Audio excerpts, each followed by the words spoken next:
So good morning all of you. तो आज हमारा जो चैप्टर है नेक्स्ट चैप्टर है हमारा। इससे पहले पार्टनरशिप का किया था जो कंप्लीट हो चुका है। अगर फिर भी उसमें प्रॉब्लम आ रही है क्वेश्चनों में एक्सरसाइज के में तो मेरे से बाय मैसेज पूछ सकते हो। तो नेक्स्ट जो चैप्टर है वो हमारा है थर्ड चैप्टर है हमारा ये change in profit sharing ratio among existing partner. तो हिंदी में अगर इसको कहे तो लाभ विभाजन अनुपात में परिवर्तन। जो वर्तमान साझेदार है उनके थ्रू लाभ विभाजन अनुपात में जो भी चेंजमेंट होगा, जो भी उनके रेशियो है उनमें जो चेंजमेंट होगा उससे रिलेटेड ये चैप्टर है कि change in profit sharing ratio among existing partner. Existing means वर्तमान साझेदारों के बीच में जो लाभ विभाजन अनुपात है उसमें क्या परिवर्तन। तो किस किस सिचुएशन में चेंजमेंट होता है वो हम आज पढ़ेंगे। तो इसमें जो पॉइंट दे रखा है वो ये दे रखा है, हम बेसिक पढ़ेंगे इसका। रिकॉन्स्टिट्यूशंस of a पार्टनरशिप फर्म कि ऐसी क्या क्या सिचुएशन है जिसकी वजह से पार्टनरशिप फर्म को दोबारा पुनर्गठन किया जाएगा। इस रिकॉन्स्टिट्यूशन को क्या कहते हैं? पुनर्गठन। क्या कहते हैं बेटा? पुनर्गठन कहते हैं ऑफ पार्टनरशिप फर्म, साझेदारी का पुनर्गठन। ठीक है ना? तो ये ध्यान रखना। तो ऐसी क्या क्या सिचुएशन है कि दोबारा से जो रेशियो कंटिन्यू चल रही थी पार्टनर में वो चेंजमेंट हो जाती है या दोबारा से पार्टनरशिप दोबारा से स्टार्ट की जाती है। तो ऐसे कुछ 5 पॉइंट दे रखे हैं इसकी। तो फर्स्ट पॉइंट ये दे रखा है कि रिकॉन्स्टिट्यूशन ऑफ पार्टनरशिप फर्म की सिचुएशन होती है जब कोई न्यू पार्टनर एडमिट होता है। जब कोई न्यू पार्टनर क्या होता है? एडमिट होता है। ठीक है? तो ऑटोमेटिकली रेशियो क्या हो जाती है? चेंज हो जाती है। सपोज करो कि ए और बी दो पार्टनर है, ठीक है, और जो 2 रेशियो थर्ड में वो ले रहे हैं, जो भी प्रॉफिट लॉस होगा, जैसे ही सी एक नया पार्टनर एडमिट होता है तो रेशियो क्या हो जाती है? चेंज हो जाती है। सी से पहले तो जो भी प्रॉफिट मिलता था वो किस किस को मिलता था? ए और बी को। अब सी जैसे ही एडमिट हो चुका है तो सी भी अपना हिस्सा लेगा। तो जैसे ही सी आएगा तो रेशियो क्या हो जाती है? चेंज हो जाती है। अभी तक सी से पहले तो ए और बी को मिलता था, अब किस किस को मिलेगा? ए, बी और सी को। तो ये रेशियो चेंज होने के बाद कुछ भी बन सकते हैं। सपोज ये बन जाए, कुछ और भी बन जाए, जो क्वेश्चन में गिवन डेटा आपको मिलेगा। सिर्फ कहने का मतलब सिर्फ ये है कि रिकॉन्स्टिट्यूशन हुआ है फर्म। क्या? पहले 2 पार्टनर थे, जैसे ही कोई नया पार्टनर आया प्रॉफिट शेयरिंग रेशियो क्या हो गई? चेंज हो गई। अब प्रॉफिट सी मिलेगा। उसके बाद जो नेक्स्ट आएगा हमारा, तो नेक्स्ट है हमारा, वो हमारा है सेकंड पॉइंट, रिटायरमेंट पार्टनर। क्या बेटा? Retirement partner. हुआ क्या कि ए बी सी पार्टनर 2:1:1 में इन्होंने क्या किया? जो भी प्रॉफिट मिलेगा हम इस रेशियो में ले लेंगे end of the years firm में। पर सी क्या हो गया? रिटायर हो गया। सी क्या हो गया? रिटायर हो गया। तो अब कौन बच गया? ए और बी। तो कॉमन सी बात है, अब ए बी इस रेशियो में लेंगे नहीं क्योंकि जो ये रेशियो सी के साथ मिली हुई है। अब सी रिटायरमेंट के बाद बच को गया ए और बी। अब इनकी रेशियो क्या हो जाएगी? चेंज। ये तो आपको पता है कि ए बी सी में जो भी प्रॉफिट मिलता था, अब वही प्रॉफिट अगर ए बी में लेंगे तो ए बी को प्रॉफिट ज्यादा मिलेगा कंपैरिजन में सी के साथ जो मिलता था। शो प्रॉफिट रेशियो क्या हो जाएगी? चेंज हो जाएगी। एक टॉपिक ये भी है। इसके अलावा प्रॉफिट शेयरिंग रेशियो चेंज करने के लिए, प्रॉफिट शेयरिंग रेशियो चेंज करने के लिए profit sharing ratio changement change किस सिचुएशन में चेंज? कि ए बी और सी पार्टनर्स है, ठीक है, इन्होंने A B C A B और सी पार्टनर है, इन्होंने जो भी पैसा इन्वेस्ट किया वो 2:1:1 भी कर दिया। ठीक, इसका मतलब ए ने ज्यादा किया, फिर बी और सी ने इक्वल किया। पर एक ऐसी सिचुएशन आई जब इन्होंने क्या किया? अपने जो कैपिटल इन्वेस्ट की थी चेंजमेंट हो गई। पहले ए ने 20,000 किया था, बी ने 10,000 किया था और सी ने भी 10,000 किया था। ठीक है, अब एंड ऑफ द ईयर्स क्या हुआ? उन्होंने फिर मिड ऑफ द ईयर जो भी है चेंजमेंट करने के बाद, जिसको हम एडिशनल कैपिटल कहते हैं, ए ने 50,000 और दे दी। It's called additional capital. Mid of the year जो भी पैसा दिया जाता है बिजनेस में पार्टनर को एडिशनल कैपिटल कहलाती है। तो ए ने मिड ऑफ द ईयर क्या किया? और पैसे दे दिए। तो कॉमन सी बात है, जो पहले रेशियो थी वो क्या हो जाएगी? अब चेंज हो जाएगी। अब जो भी चेंजमेंट होगा वो हमारी क्या कहलाएगी? Profit sharing ratio change. ठीक है। इसके अलावा डेथ ऑफ पार्टनर, जैसे रिटायरमेंट का था ऐसे ही किसका आ जाएगा, डेथ का आ जाएगा, डेथ ऑफ ए पार्टनर्स। अगर पार्टनर की डेथ हो जाती है, जो भी वो जैसे रिटायरमेंट का किया था सेम ऐसे ही होगा कि ए बी और सी पार्टनर से 2:1 में मिला। बी अगर डेथ हो रही है बी की तो बच कौन रहा है, ए और सी। जो भी प्रॉफिट रेशियो लिया जाएगा नया वो किसमें मिलेगा, ए और बी सी में। तो कॉमर्स में चेंजमेंट हो गई। तो इस प्रकार ये क्वेश्चंस है हमारे, ये डेथ का बताया मैंने अभी आपको, ठीक है। ऐसे ही आई थिंक क्वेश्चन भी करेंगे, अभी सिर्फ इसका बेसिक चल रहा है, ठीक है। ऐसे ही नेक्स्ट जो पॉइंट आ रहा है हमारा वो हमारा एमलगेमेशन का आ रहा है। किसका आ रहा है, जिसको इंग्लिश में हिंदी में क्या कहते हैं, समामेलन। एमलगेमेशन क्या होता है, एक समामेलन कहते हैं, ठीक है। तो ये एमलगेमेशन होता क्या है कि ए एक फर्म है और बी एक फर्म है। मैं आपको बता रहा हूं कि अमलगेमेशन तो होता क्या है, एक फर्म है बी एक फर्म है, ए अपने बेस बिजनेस चला रही है, बी अपने बेस बिजनेस चला रही है। हुआ क्या कि ए में ए को कैपिटल की आवश्यकता होगी, गुडविल की आवश्यकता होगी, तो इसने क्या किया, बी की फर्म के साथ मिलकर बिजनेस किया। ए फर्म ने बी की फर्म के साथ मिलकर बिजनेस किया, तो ए का जो भी प्रॉफिट शेयरिंग रेशियो था, या ए बी का जो भी प्रॉफिट शेयरिंग रेशियो था, और सी डी का जो भी प्रॉफिट शेयरिंग रेशियो था, पहले तो अलग अलग था। जब अमलगेमेशन हो जाता है, मतलब ए की जो फर्म है, ए बी की फर्म जो है सी डी फर्म में मिल जाती है, अब जो रेशियो मिलेगा वो ए बी सी डी को मिलेगा, कॉमन सी बात है। एक फर्म में 2 पार्टनर ये, एक फर्म में 2 पार्टनर ये है, उसमें ए बी था, इसमें सी डी है, तो जो भी होगा तो फर्म मिल जाती है, कॉमन सी बात है। 2 कंपनी आपस में मिलकर बिजनेस चलाती है, पहले अलग अलग थी फिर मिल जाती है, तो उसको क्या कहते हैं, हम अमालगमेशन कहते हैं, जिसको समावेलन करते हैं। तो उसमें भी प्रॉफिट शेयरिंग रेशियो क्या होता है, चेंज हो जाता है। तो ये कुछ टॉपिक्स थे जो रिकॉन्स्टिट्यूशन ऑफ फर्म के थे, जिसके बेस पे फर्म का रिकॉन्स्टिट्यूशन किया जाता है। आई थिंक आपको समझ में आ गया होगा, अगर फिर भी नहीं आ रहा तो मेरे से पूछ ले, ठीक है। उसके बाद जो प्रॉफिट शेयरिंग रेशियो जो चेंजमेंट हो रहा है उसको एडजस्ट कैसे किया जाएगा, नेक्स्ट जो टॉपिक है कि जो भी प्रॉफिट शेयरिंग रेशियो चेंज हो रहा है उसको एडजस्ट आप कैसे करोगे। तो इसमें कुछ पॉइंट दे रखे हैं, जिसमें पहला पॉइंट दे रखा है कि प्रॉफिट शेयरिंग रेशियो जो भी दे रखा है उसको एडजस्ट आप कैसे करोगे, एडजस्टमेंट कैसे करोगे, जिसको हिंदी में कहते हैं समायोजन। तो हम एडजस्ट करने के लिए कुछ पॉइंट दे रखे हैं, जिसमें पहला क्या है, सैक्रिफाइस रेशियो आ रहा है एंड गेन रेशियो आ रहा है, एंड गेनिंग रेशियो आ रहा है। तो सैक्रिफाइस रेशियो, तो सैक्रिफाइस जो रेशियो है उसकी डेफिनेशन यही है कि जो कंटिन्यू पार्टनर्स थे जो अपने बिजनेस चला रहे थे, तो जैसे कोई नया पार्टनर एडमिट हो जाता है तो कॉमन सी बात है कंटिन्यू पार्टनर पे इंपैक्ट पड़ेगा। जो पहले उनको प्रॉफिट मिलता था अब न्यू पार्टनर के एडमिट होने से प्रॉफिट कम मिलेगा, तो जितना भी कम मिलेगा वो क्या कर रहे हैं, कंटिन्यू पार्टनर सैक्रिफाइस कर रहे हैं, इट्स कॉल्ड सैक्रिफाइस रेशियो। तो सैक्रिफाइस रेशियो का जो फॉर्मूला है वो आपको बता देता हूं। सैक्रिफाइस रेशियो का जो फॉर्मूला है वो होता है old ratio minus new ratio, minus new ratio.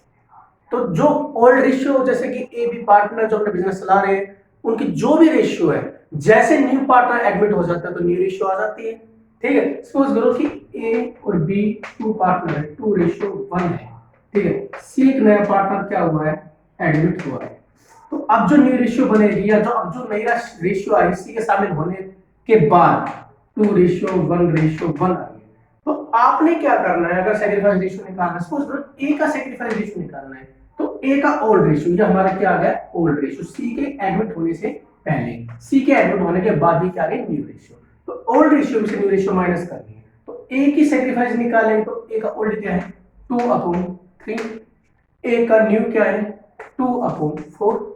सो इसमें से इसको लेस करने के बाद जो भी पॉजिटिव वैल्यू आएगी हमारी क्या कह रही है, सैक्रिफाइस रेशियो कहलाएगी, इट्स कॉल्ड सैक्रिफाइस रेशियो। किसकी? ए की। ऐसे बी के निकाल सकते हो क्योंकि दो ही तो पार्टनर है, जो ओल्ड है जो सैक्रिफाइस कर रहे हैं। तो ये था सैक्रिफाइस रेशियो। ऐसे ही हम न्यू रेशियो निकाल सकते हैं। तो न्यू रेशियो का जो फॉर्मूला वो ये है कि न्यू रेशियो का जो फॉर्मूला है, सॉरी गेनिंग रेशियो का जो फॉर्मूला है, गेनिंग रेशियो, गेनिंग रेशियो का जो फॉर्मूला है वो इसका अपोजिट है। इसका अपोजिट मतलब कि ये होगा हमारा new ratio minus old ratio. तो अभी मैंने रेशियो दी थी, ए बी की जो रेशियो दी थी, और एक ए बी और सी की रेशियो दी थी जो एडमिट हुआ था। तो जो ये न्यू रेशियो, ये ओल्ड रेशियो, अगर न्यू रेशियो में से ए के न्यू रेशियो में से बी की ओल्ड रेशियो लेस कर देते हैं और जो पॉजिटिव वैल्यू आएगी हमारी क्या कहलाती है? गेनिंग रेशियो कहलाती है। ठीक है, तो ये इस बेस के कुछ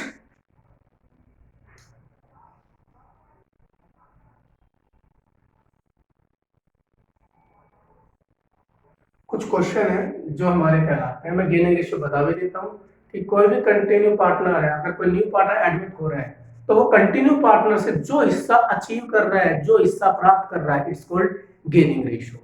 अगर कोई कंटिन्यू पार्टनर चल रहे हैं, कोई नया पार्टनर एडमिट होता है, तो नया पार्टनर एडमिट होने से जो ओल्ड कंटिन्यू पार्टनर से जो भी हिस्सा ले रहा है वो क्या कहलाता है? हमारा गेनिंग रेशियो, मतलब लाभ प्राप्ति अनुपात। न्यू रेशियो में से ओल्ड रेशियो लेस करेंगे और पॉजिटिव वैल्यू आ जाती है तो हमारी क्या कहलाती है? Gaining ratio. तो ये थे सैक्रिफाइस गेनिंग रेशियो के कुछ बेसिक्स या जो एडजस्टमेंट के पॉइंट्स थे, और इसी के बेस पे कुछ क्वेश्चन है, कुछ नहीं अधिकतर चलेंगे क्वेश्चन। ये जो पैटर्न है इसमें मैं प्रैक्टिकल क्वेश्चन नेक्स्ट वीडियो में समझाऊंगा। अभी सिर्फ इसका बेसिक बताया है मैंने। इसी में ही रिजर्व दे रखा है, उसको एडजस्ट करना है। इसी में ही जो, क्योंकि एडजस्टमेंट का है, इसमें गुडविल का भी है। ये तो सैक्रिफाइस गेनिंग का था, इसके बाद इसमें गुडविल का टॉपिक आ जाता है, हम गुडविल का भी बताएंगे आपको। इसी में ही हमारा कहीं ना कहीं workman compensation reserve, general reserve, reserve fund, ये एडजस्ट करने का आएगा। इसी में ही हमारा कहीं ना कहीं एसेट्स एंड इसका लायबिलिटीज का रिवैल्यूएट करना आएगा। तो कहीं ना कहीं सारे क्या होंगे? वो एडजस्ट होंगे। सैक्रिफाइस का हो गया, फिर इसमें गुडविल का आ जाएगा कि गुडविल को कैसे फाइंड आउट करना है, फिर इसमें कहीं ना कहीं रिजर्व का आ जाएगा, जनरल रिजर्व का आ जाएगा, और फिर कहीं ना कहीं इसमें एसेट्स एंड लायबिलिटीज का रिवैल्यूएट आएगा, जिसको अपन नॉर्मल कैपिटल कहते हैं। तो ये टॉपिक्स थे, और उसके बाद last I think adjustment of capital का आएगा। ठीक है, तो एक टॉपिक है जिसके बेस पे हमें क्वेश्चन करने हैं। आई थिंक नेक्स्ट वीडियो में सैक्रिफाइस और गेनिंग रेशियो मैंने समझा रखे, वो आप देख लेना। तो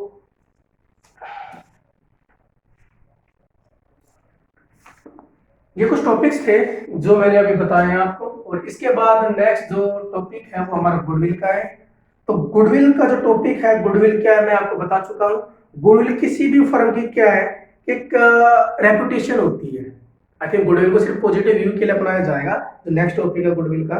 तो किसी भी फर्म की जो क्या होती है, एक रेपुटेशन होती है, जो उस फर्म के मालिक के द्वारा या उस फर्म के ओनर के द्वारा हार्ड वर्किंग के थ्रू अचीव की जाती है। ठीक है, अब वो कैसे अचीव की जाएगी कि उस फर्म के जो प्रोडक्ट है, उस जो ओनर है वो अपने प्रोडक्ट को कंज्यूमर को एक कहीं ना कहीं सही कीमत पर सेल करेगा, बेस्ट क्वालिटी देगा, बेस्ट क्वांटिटी देगा, कंज्यूमर के साथ अच्छा व्यवहार करेगा, ऐसे प्रोडक्ट बनाएगा जो कहीं ना कहीं सोसाइटी के लिए बेनिफिट हो, कंज्यूमर के लिए बेनिफिट हो, जिससे कंज्यूमर उस प्रोडक्ट को बार बार परचेज करने के लिए उस फर्म के पास आए। तो इट्स कॉल्ड गुडविल। ठीक है, तो यही चीजें थी गुडविल के बारे में, और गुडविल के कुछ फीचर दे रखे हैं वो हम पढ़ लेते हैं। तो गुडविल का जो टॉपिक चल रहा है, अभी मैंने आपको बताया था गुडविल होती है इंटेंजिबल फिक्स एसेट्स होती है, जो किसी भी फर्म के ओनर के through without I think with hard working के थ्रू अचीव की जाती है। तो अभी मैंने बेसिक बता भी दिया है। तो गुडविल के कुछ फीचर दे रखे हैं, features of goodwill, features of goodwill. ठीक है, तो क्या क्या फीचर्स है इसके वो आप देख लेते हैं। ठीक है, पहला डेफिनेशन से फाइंड आउट हो चुका है, गुडविल क्या है? इंटेंजिबल एसेट्स है। इंटेंजिबल क्या है? फिक्स एसेट्स है, जिसको आप सिर्फ क्या कर सकते हैं? फील कर सकते हैं, न तो देख सकते हैं और न ही छू सकते हैं, सिर्फ क्या कर सकते हैं? फील कर सकते हैं गुडविल को। ठीक है, नेक्स्ट पॉइंट, ये कहीं ना कहीं गुडविल एक काफी ज्यादा इंपॉर्टेंट है, मूल्यवान जिसको कहते हैं। ठीक है, तो गुडविल का किसी भी फर्म के लिए काफी बेनिफिशियल है कि गुडविल जिसकी बेस्ट होगी उसकी प्रॉफिट, उसकी इमेज भी क्या होगी, बेस्ट होगी। गुडविल का जो यूज किया जाता है वो सिर्फ मैक्सिमम प्रॉफिट के लिए किया जाता है। कहीं ना कहीं गुडविल की वजह से प्रोडक्ट के जो वैल्यू है उसमें चेंजमेंट होता रहता है, कभी घटते रहते हैं कभी बढ़ते रहते हैं। ठीक है, और goodwill it is value only when entire business is sold. Goodwill की वैल्यू का तभी पता लगता है जब आपके बिजनेस में आपका प्रोडक्ट मैक्सिमम सेल हो रहा हो। अच्छा, गुडविल का पता तभी लगेगा कि हमारी गुडविल फर्म की अच्छी है तब जब जब आपके प्रोडक्ट जो है फर्म के वो ज्यादा से ज्यादा क्या हो रही हो, सेल हो रही हो। ठीक है, तो कहीं ना कहीं एक पॉइंट और, गुडविल की सही वैल्यू पता लगाना काफी डिफिकल्ट है। It is difficult to place the exact value goodwill, क्योंकि गुडविल की हम रियल वैल्यू पता नहीं लगा सकते। इसके बाद इस गुडविल के कुछ फैक्टर अफेक्टेड हैं। फैक्टर अफेक्टेड आप पढ़ लेना, मैं आपको बता भी देता हूँ क्या क्या फैक्टर अफेक्टिंग दे रखे हैं। तो पहला, जो goodwill origin of goodwill and factor affecting the value of goodwill, तो वैल्यू गुडविल को प्रभावित करने वाले घटक या फिर factor affecting value of goodwill. तो फर्स्ट यही है कि गुडविल के जो फैक्टर है कि आपको फेवरेबल लोकेशन ऑफ बिजनेस, अगर आपको अपने बिजनेस को अच्छा करना है, अपने बिजनेस को बढ़ाना है, भाई गुडविल अच्छी करनी है, तो इसके लिए एक सही लोकेशन होना जरूरी है। अगर आप अपने बिजनेस को मार्केट में करोगे तो ज्यादा से ज्यादा कंज्यूमर आएंगे और आपका प्रोडक्ट खरीदेंगे, यूज करेंगे और अधिक से अधिक और कंज्यूमर आएंगे। तो कहीं ना कहीं लोकेशन का होना जरूरी है। अगर आप अपने बिजनेस को किसी रूरल एरिया में करोगे तो आपका बिजनेस इतना नहीं चलेगा जितना किसी सिटी में चलेगा। तो कहीं ना कहीं मार्केट और लोकेशन का होना जरूरी है। उसके बाद एफिशिएंसी ऑफ मैनेजमेंट। गुडविल को अच्छा करने के लिए आपके पास आपकी फर्म में अच्छा मैनेजमेंट होना चाहिए, जो कहीं ना कहीं प्रोफेशनली अपने वर्क में काफी अच्छा एक्सपीरियंस हो और वो अच्छे से क्वालिटी प्रोडक्ट बनाए। लॉन्गेविटी ऑफ बिजनेस, कहीं ना कहीं अगर आपने कोई नया बिजनेस किया है तो उस बिजनेस को चलाना काफी टफ काम है। और बाय द वे आपने कोई पुराना बिजनेस, आई थिंक आपके फादर के उनके फादर का बिजनेस आप ऑपरेट कर रहे हो, तो कहीं ना कहीं आपको बनी बनाई गुडविल मिल रही है। जो कस्टमर रेगुलर आते थे आपके फादर के, आपके फादर के फादर के, तो वही आपके पास आ रहे हैं, तो आपको इतनी ज्यादा प्रॉब्लम नहीं होगी। और आपका बिजनेस जितना ज्यादा लंबा होगा आपका बिजनेस उतना ही ज्यादा और चलेगा। मतलब कि जितना ज्यादा लॉन्ग बिजनेस चल रहा है आपका, उतनी ज्यादा आपको गुडविल अच्छी होगी। उसके बाद nature of goods. Nature of goods का मतलब क्या है कि आप किस प्रकार का प्रोडक्ट फर्म में प्रोड्यूस कर रहे हो, आप किस प्रकार का प्रोडक्ट फर्म में बना रहे हो और उसको बेच रहे हो। अगर आप प्रोडक्ट ऐसा बना रहे हो जो डेली यूज के लिए है, जो अगर आप प्रोडक्ट ऐसा बना रहे हो जो डेली यूज के लिए है, फॉर एग्जांपल शुगर है या सॉल्ट है या कहीं ना कहीं कपड़े लगा लो, इस कपड़े छोड़ो, कपड़े भी छोड़ो, खाने पीने की चीजें लगा लो, तो इससे गुडविल आपकी फिक्स रहेगी। बट अगर आप ऐसे प्रोडक्ट बना रहे हो जो सीजन के अनुसार चल रहे हो, सर्दियों के कपड़े या जूते बना रहे हो, गर्मियों के अलग से प्रोडक्ट बना रहे हो, तो इनमें गुडविल थोड़ी चेंजमेंट होती रहती है। पर actually daily to daily use के प्रोडक्ट बना रहे तो गुडविल आपकी बेस्ट रहेगी। ये नेचर ऑफ गुड्स में है। Position of license, I think goodwill ज्यादा बेनिफिट तभी मिलेगा अगर आपके पास उस फर्म का क्या है, लाइसेंस है। अगर आप लाइसेंस के थ्रू बिजनेस चला रहे हैं, लाइसेंस इंपोर्ट एक्सपोर्ट का, तो आपकी गुडविल अधिक अच्छी होगी। मतलब आयात निर्यात का लाइसेंस आपके पास है। Monopolistic and right other rights, monopolistic मतलब एकाधिकार। अगर आपको बिजनेस को चलाने के लिए मतलब ऐसा प्रोडक्ट जो सिर्फ आपके पास ही मिलेगा, किसी और के पास नहीं मिलेगा, इट्स कॉल्ड मोनोपोलिस्टिक, तो वो कहीं ना कहीं उससे भी आपकी जो गुडविल है वो बेस्ट होगी। तो इसमें आपके पेटेंट्स, ट्रेडमार्क्स, ये चीजें दे रखी है। रिस्क इन्वॉल्व, जितना ज्यादा रिस्क होगा गुडविल आपकी उतनी ही कम होगी, जितना कम रिस्क होगा गुडविल आपकी उतनी ही बेस्ट होगी। ट्रेंड ऑफ प्रॉफिट, अगर आपको पिछले साल की तुलना में इस साल प्रॉफिट मैक्सिमम हो रहा है, आई थिंक लास्ट ईयर आपको 2 लाख था, इस साल आपको 3 लाख हो रहा है, तो आपकी गुडविल क्या हो रही है, इंक्रीज हो रही है। ये ट्रेंड ऑफ प्रॉफिट था। इसके अलावा फ्यूचर कंपटीशन, अगर फ्यूचर में कंपटीशन ज्यादा बढ़ रहा है, मतलब कि जो प्रोडक्ट आप बना रहे हो वही कोई और फर्म बना रही है, तो कॉमन सी बात, अपनी गुडविल कम होगी, क्योंकि पहले कंज्यूमर आपके पास अधिक आते थे, अब कुछ कंज्यूमर उस फर्म में भी चल जाएंगे। तो फ्यूचर कंपटीशन ज्यादा होगा तो गुडविल कम होगी। तो ये कुछ चीजें थी जो गुडविल के अफेक्टेड करने वाले थे, मैंने आपको बता दिया है कि गुडविल को जो फैक्टर प्रभावित करने वाले होते हैं, जो फैक्टर अफेक्टेड करने वाले होते हैं, कौन कौन से होते हैं मैंने आपको बता दिया है। इसके बाद गुडविल के कुछ मेथड दे रखे हैं जिसके बेस पर आपको गुडविल फाइंड आउट करनी है। 3 ही मेथड है, एवरेज मेथड, सुपर मेथड और कैपिटलाइज मेथड। ये मैं आपको नेक्स्ट वीडियो में बता दूंगा। Okay, thank you.